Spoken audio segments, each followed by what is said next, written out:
Black lance জোনের নতুন ভিডিওতে আপনাকে স্বাগতম। এই ভিডিওতে আমি দেখাবো নেক্সিউ ব্র্যান্ডের এই মেশিনে বাটন থেকে কিভাবে বারটেকে কনভার্ট করতে হয়। ভিডিওটি ভালোভাবে বোঝার জন্য সম্পূর্ণ ভিডিওটি দেখতে থাকুন। আর ভিডিওর শুরু থেকে শেষ পর্যন্ত আমি ইউসুফ আছি আপনাদের সাথে।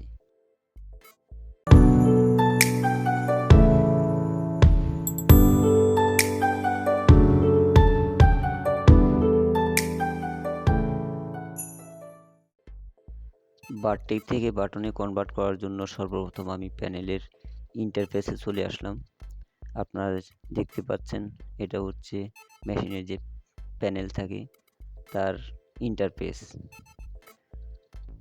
প্রোগ্রামে ঢুকবো তার আগে আমি প্যানেলটিকে আনলক করে নিব।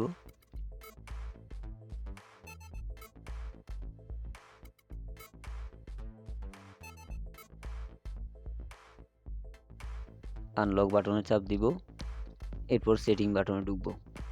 সেটিং বাটনে চাপ দিলে সেটিংয়ে ঢুকবো।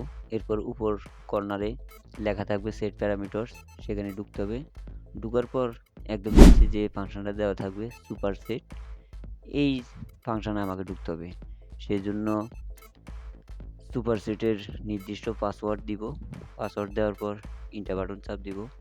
এরপর এখানে ইন্টার দিয়ে আমি ওকে করে প্যারামিটার ঢুকবো। এরপর উপর কর্নারে লেখা থাকবে সেট প্যারামিটার নামে আরও একটি ফাংশন, সেখানে ঢোকার পর দেখতে পাবো মেশিন টাইপ।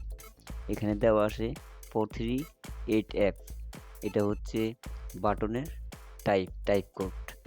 এখন এটাকে চেঞ্জ করতে হবে, সেজন্য সর্বপ্রথম মার্ক করে নিব।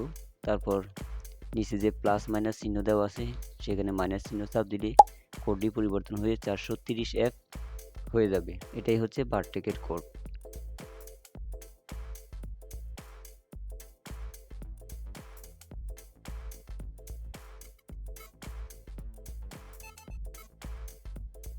কোডটি পরিবর্তন করার পর নিচে যে টিক চিহ্ন দেওয়া আছে সেটাকে চাপ দিয়ে ওকে করে নিতে হবে।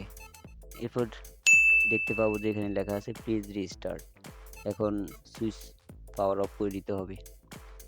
সুইচ পাওয়ার অফ করে আবার আমরা চালু করব। চালু করে একটু সময় অপেক্ষা করতে হবে।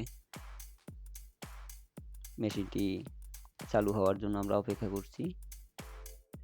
মেশিন চালু হয়ে গেলে আমরা দেখতে পাবো যে আমাদের বাটন থেকে বারটেকে কনভার্ট হয়ে গেছে। এখানে যে প্যারামিটারগুলো আমরা দেখতে পাচ্ছি এগুলো সবগুলোই হচ্ছে বারটেকের প্যারামিটার। এখান থেকে যে কোনো একটি প্যারামিটার আমি সিলেক্ট করব আমার প্রয়োজন অনুযায়ী। সিলেক্ট করে এরপর X scale, Y scale, speed, everything যা আছে সবগুলো আমি সেট আপ করে নিব আমার কাজের প্রয়োজনে।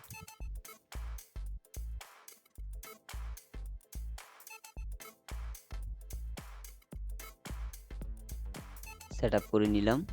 এখন আমি সুইং করব। সুইং করার জন্য আমার মেশিন সম্পূর্ণভাবে প্রস্তুত।